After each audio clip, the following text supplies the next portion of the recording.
प्रदेश विधानसभा चुनाव 2022 में विजय पताका लहराने के लिए वाराणसी विधानसभा के सभी विधानसभाओं के कार्यकर्ताओं को संबोधित करने और जीत का मंत्र देने के लिए 27 फरवरी को अपने संसदीय क्षेत्र में नरेंद्र मोदी पहुंचने वाले हैं। नरेंद्र मोदी बनारस के संपूर्णानंद संस्कृत विश्वविद्यालय में पहुंचेंगे, जहां पर अपने बूथ लेवल के सभी कार्यकर्ताओं को संबोधित करेंगे, जिसकी तैयारी जोरों पर चल रही है।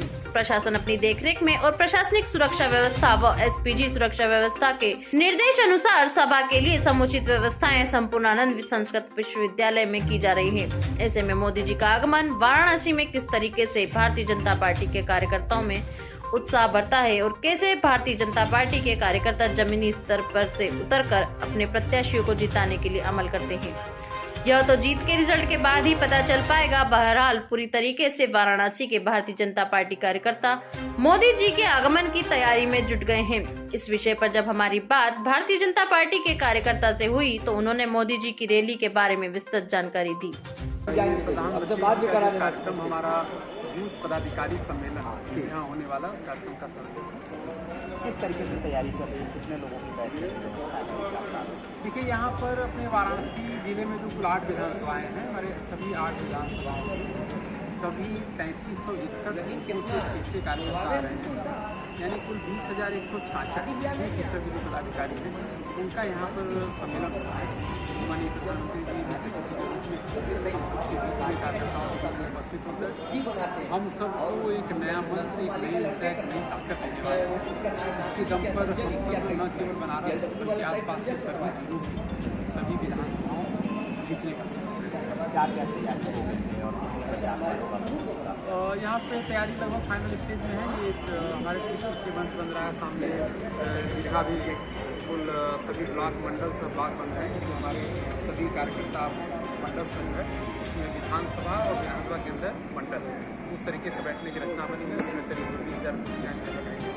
तो हम तैयारी लगभग आज रात तक हमारी फाइनल हो रही है। प्रधानमंत्री जी का जो आगमन है 27 फरवरी को दोपहर 2 बजे इस कार्यक्रम स्थल पर आएंगे और हम सभी कार्यकर्ताओं को इंतजार बनारस को मोदी का है और बनारस का इंतजार भी मोदी को है, क्योंकि ये उनका संसदीय क्षेत्र है।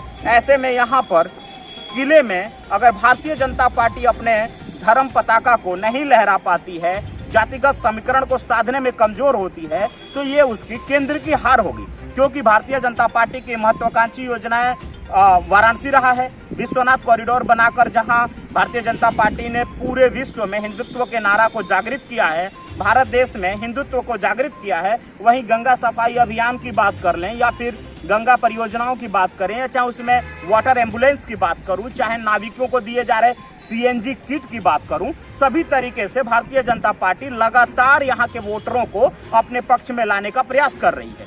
ऐसे में ये आगरा के बाद जिस तरीके से पश्चिमी उत्तर प्रदेश में चुनाव हुए, पहले चरण के चुनाव में हमने आगरा में भी देखा, कई जगह भारतीय जनता पार्टी के प्रत्याशियों की जीत की राह बिल्कुल आसान नहीं थी, काफी मुश्किल भरा था। वैसे में पूर्वांचल में पहले से ही वर्चस्व जमा रही समाजवादी पार्टी ने भी काफी ताल ठोक रखे हैं। ममता बनर्जी से लेकर बड़े बड़े स्टार प्रचारक उनके प्रचार के लिए पहुंच रहे हैं। बनारस में मोदी का आना कितना भारतीय जनता पार्टी के लिए संजीवनी बूटी का काम करेगा, ये तो 10 मार्च को पता चलेगा। लेकिन वर्तमान हालात और हमारे सर्वे के अनुसार भारतीय जनता पार्टी के करीब 6 विधानसभा क्षेत्रों में जहां पर पहले से ही भारतीय जनता पार्टी के प्रत्याशी विनिंग रह चुके हैं, वहां पर वो कायम होते हुए नजर आ रहे हैं। 2 सीटें जिन पर अन्य भरोसा रखी गई हैं, उन पर वक्त ही बताएगा कि भारतीय जनता पार्टी अपने इस कार्यकाल के दौरान में इस चुनावी रणनीतियों में कितना कायम हो सकती है। भारत सर्किल न्यूज के लिए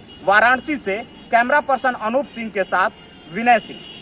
वाराणसी के 8 विधानसभा क्षेत्रों में पहले से ही 6 विधानसभा पर भारतीय जनता पार्टी के विधायक हैं। 2 सीट गठबंधन के हवाले थी, जिनमें 1 सीट राजभर की पार्टी को दे दी थी। लेकिन अब भारतीय जनता पार्टी से वे अपनी अलायंस को तोड़ चुके हैं। अपने दल के पास 1 सीट थी जो अभी वर्तमान में भी उन्हीं के साथ है। ऐसे में भारतीय जनता पार्टी के पास अभी 8 की 8 विधानसभा क्षेत्रों पर अपनी चुनावी रणनीति बनाने की जरूरत है, और जिसे लेकर नरेंद्र मोदी अपने कार्यकर्ताओं के साथ साथ अपने विधायक प्रत्याशियों के साथ भी रणनीति तैयार करेंगे। मोदी जी का आना भारतीय जनता पार्टी के लिए पूर्वांचल क्षेत्र में कितना कारगर साबित होता है, यह तो आने वाला वक्त ही बताएगा। भारत सर्किल न्यूज के लिए कैमरा पर्सन अनूप सिंह के साथ विनय सिंह की रिपोर्ट वाराणसी से।